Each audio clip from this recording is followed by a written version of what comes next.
and welcome to another episode of In Bed with Belinda Love. As you can see, I'm a little bit of a Nigel today. I am just interviewing myself. I am going to get really raw with you in this episode simply because a lot of people have been asking me this question about my weight loss journey and my health, and I wanted to share with you because I feel like I'm not alone on this journey. And I want to be really raw and honest with you. Well, firstly, I'm going to share with you my secret weight loss confessions, and it's not all sugar and spice. Well, it's probably more spice than sugar because you can't eat sugar when you're dieting. No, what I mean is there's been a lot of challenges for me on this journey. There's been some sweet moments for me with regards to my successes, but there's been a lot of down points for me as well.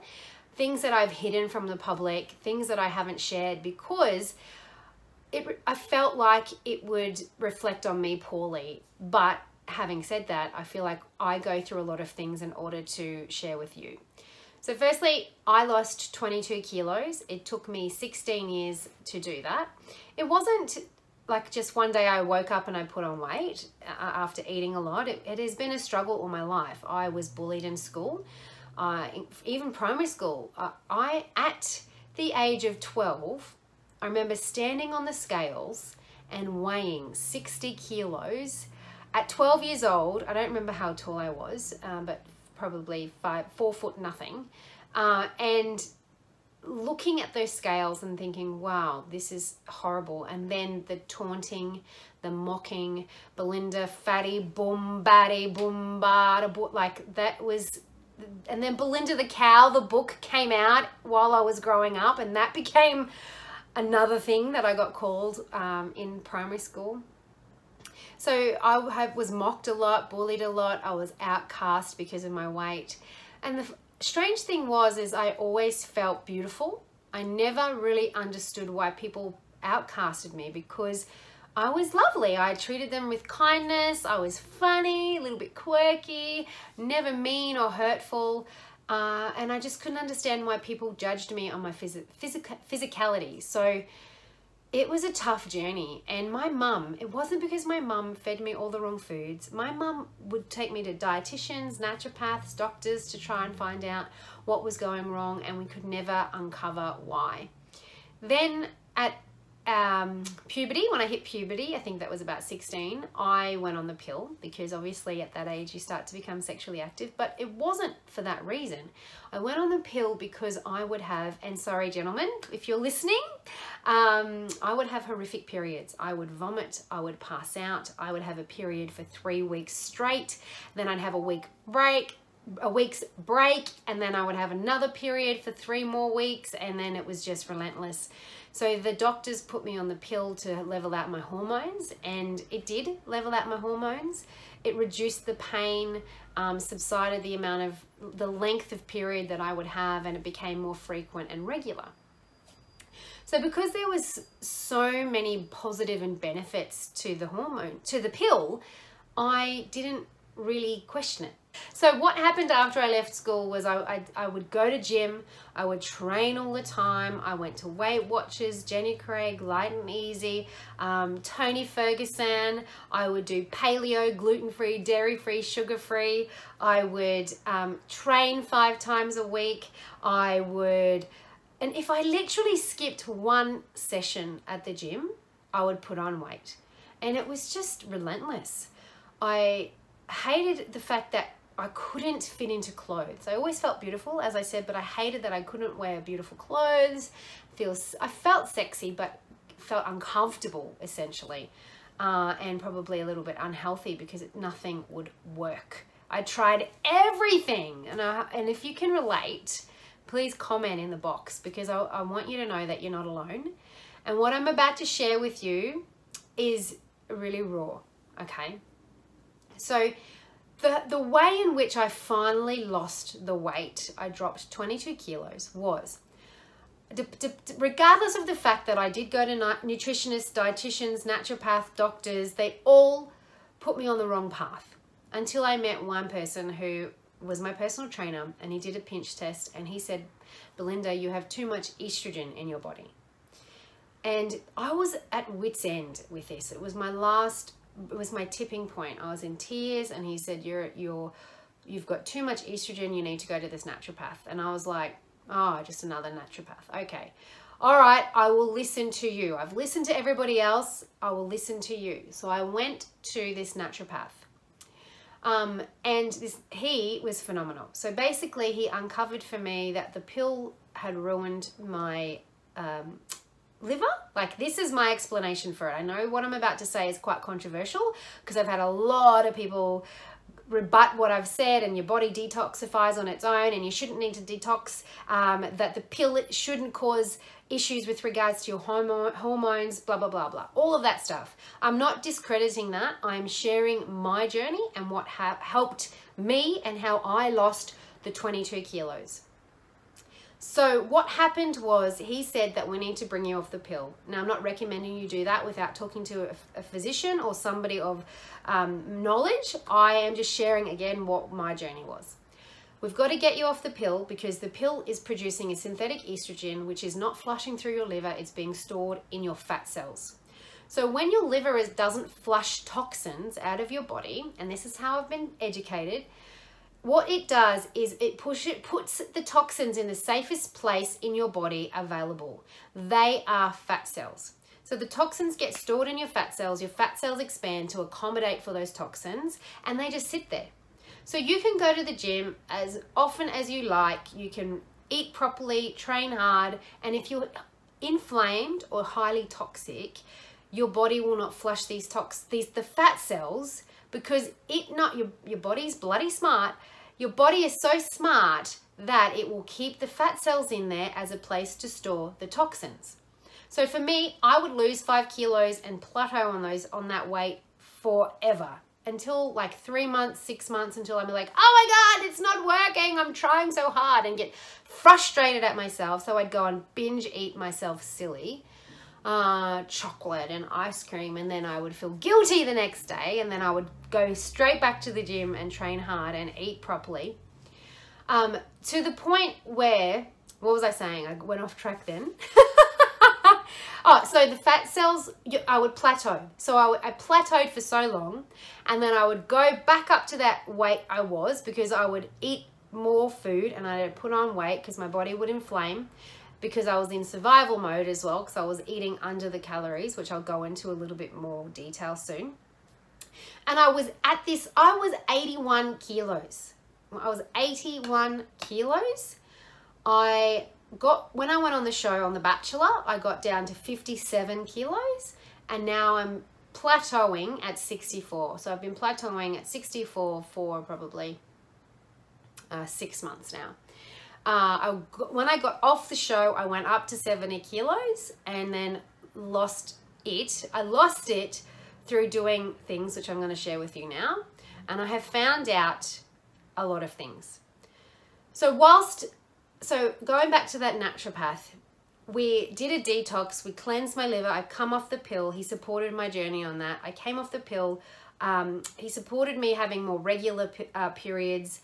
I don't want to share this with you, but I've got to, because I'm being raw and genuine and honest. I did that for so long that I lost about 8 kilos, and I was so excited. I was like, hooray, I'm doing it finally, and broke past my plateau point.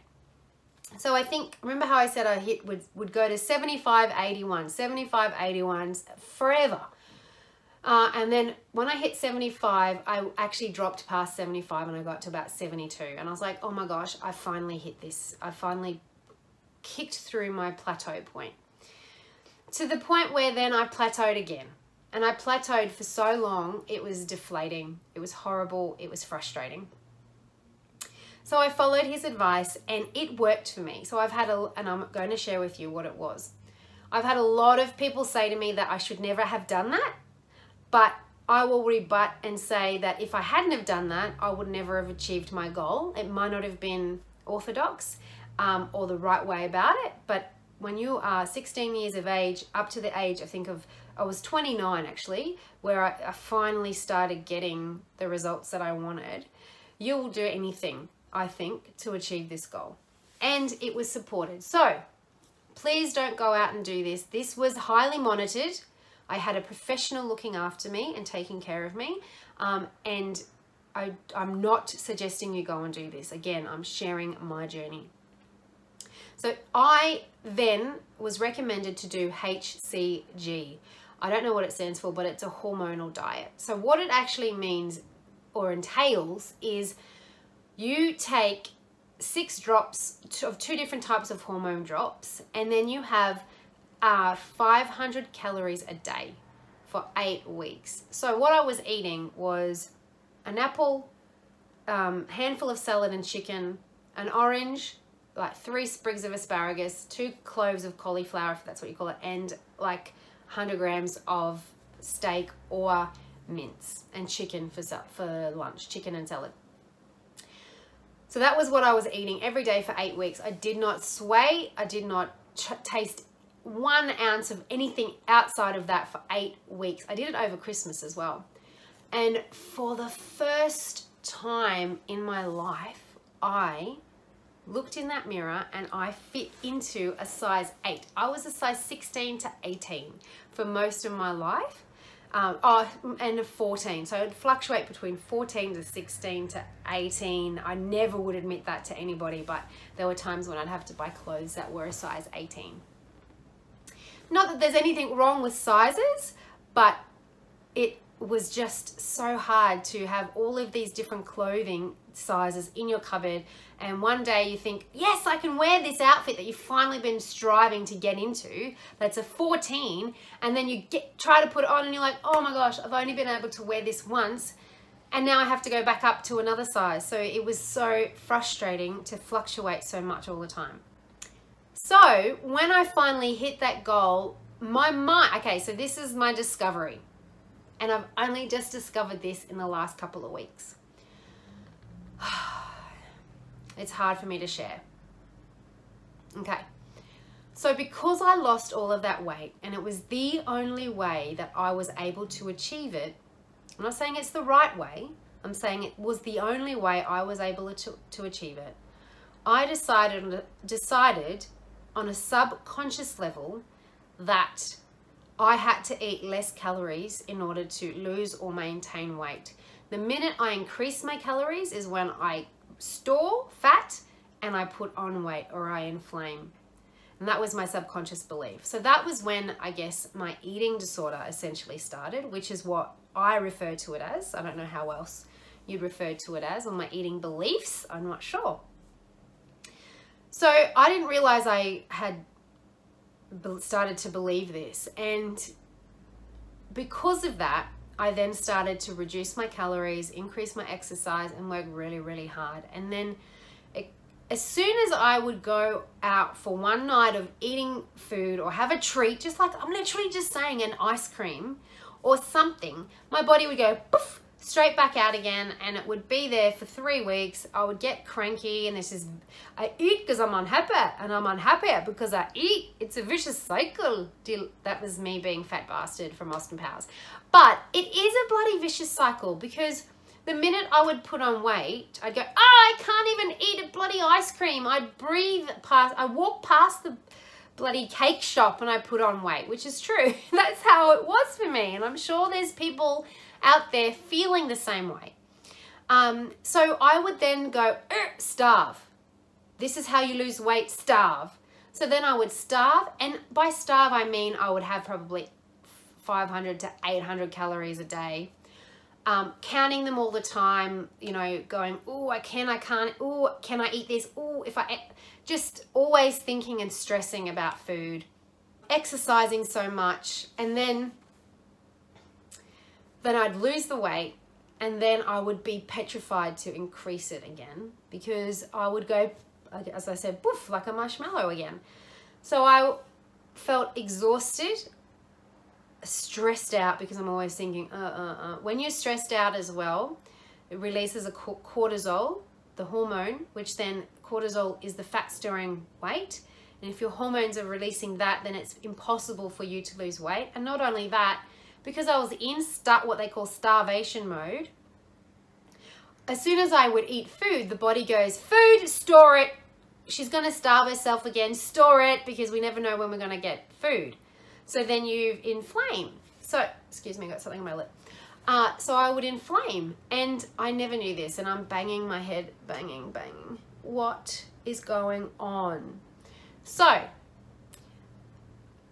before the show, I went on HCG again, because I'd come off HCG and I put on 5 kilos, and plateaued at 5 kilos. To me, that's a success, because I didn't put on 20 kilos again.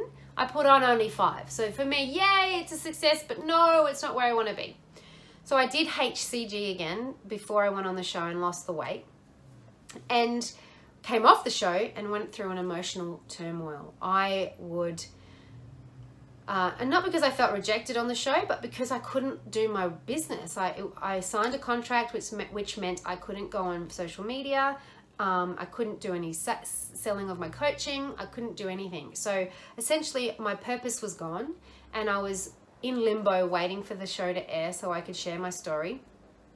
And the thing that I found was food. So I would eat a lot, and when you're emotional, not only that, as I said, you release hormones which restricts you from losing weight. I would eat to support those emotions. Again, fat bastard in the back of my head. Eat, unhappy, unhappy, eat. So it's just this bloody never-ending cycle of people even saying to you, oh, Belinda, you've just got to exercise and diet. You've just got to exercise and eat well. I bloody am! Stop telling me! Stop telling me this. I'm eating well, I'm exercising. But because the food I was I was eating well until I'd get frustrated and then blow up again and then whatever. But the show created me to eat my emotions, which I'm sure we've all been known to do that. So that is when, for me, I thought, all right, Belinda, you've got to restrict your calories again. So I did. And then this cycle comes back where I restrict, I blow up. I restrict, I blow up. And I'm about to go on a journey. And the reason why I'm sharing this is because I am scared shitless about what the next phase of my journey is. Because what I have been told, and this week I'm actually going for my naturopath test, a new naturopath. And I've got a health coach as well, a different one. So they're going to guide me. And I have actually just been told by 3 different coaches in the last week or probably last few weeks that I've been in calorie deficit for so long. My body's in starvation. So I'm never going to lose the weight the way I want to achieve it, because I need to increase my calories. And the idea of doing that petrified me.